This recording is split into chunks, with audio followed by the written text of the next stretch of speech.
So, no, I wouldn't say I have a passion for HR. Welcome back to Human Resources for the People. It's a human capital revolution. Today we're going to be talking about the $328 million that Uber and Lyft are paying out in the state of New York. Attorney General Letitia James announced this on November 2nd. Uber's paying about $290 and Lyft will pay $38 million into two separate funds, and these funds will eventually go to former and current drivers. Some of the stuff that Uber did was pretty dumb, honestly. They misrepresented the deductions made to drivers' pay in the terms of services, saying that they would only deduct commission from the driver's fare, but they could be entitled to charge the passengers for tolls, taxes, or fees incurred. But they weren't actually able to do that in the Uber driver app. So they told them it was possible, but then didn't actually give them the ability. Lyft did the same thing from 2015 to 2017, which included deducting 11.4% administrative charge from drivers' payments in New York, equal to the amount of sales tax. So ultimately, these drivers were paying for the sales tax that the riders should have been paying. What's most important it really wasn't about these sales taxes and fund fees and deductions, et cetera, but it was about New York State and New York City getting what they wanted after being repeatedly denied. So, real quick, independent contractor status is something that is very critical to to Uber and Lyft.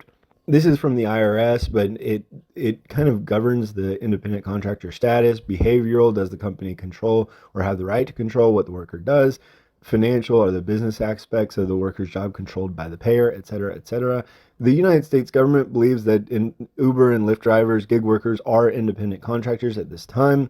And the state of New York also believes that, right? So the court upheld, a state appeals court on March 13th upheld the state's Proposition 22, which said that ride-hailing businesses could legally classify their drivers as independent contractors rather than employees.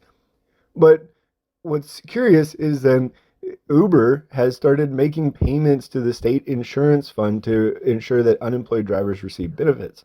Why?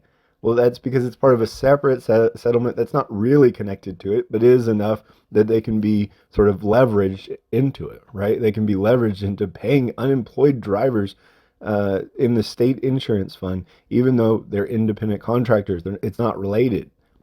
Furthermore, per the new settlements, Uber and Lyft drivers outside of New York City will receive $26 per hour as a minimum wage. And in the city, in New York City, they'll receive 17.96 per hour for minimum wage under regulations established by the city's Taxi and Limousine Commission in 2019.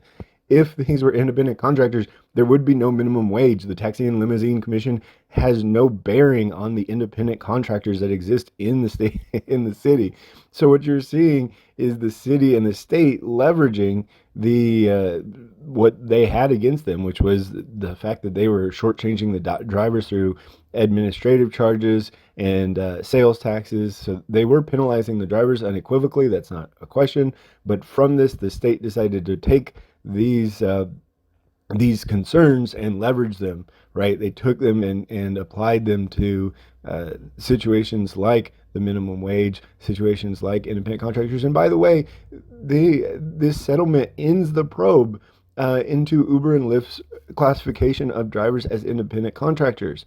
So the state has stopped it because effectively the companies have agreed, from what we can tell, effectively because they made this mistake 6 years ago. And as a result, these employees will still not be independent contractors, but Uber and Lyft will be paying them a minimum wage, and Uber is paying quarterly payments to a state insurance fund. So I find this absolutely interesting. You know what it is, as far as I can tell, is significant leverage from the New York Taxi Workers Alliance, the union that's based out of Long Island. I imagine that plays a huge role because, frankly, the taxi cab unions are not fans of Uber and Lyft. It causes a lot of problems for them because they're highly competitive in terms of cost, and this is a great way to drive the cost up and make them equals again. Let me know what you think in the comments down below. Like, share, and subscribe, and we'll see you on the next video. Bye, guys.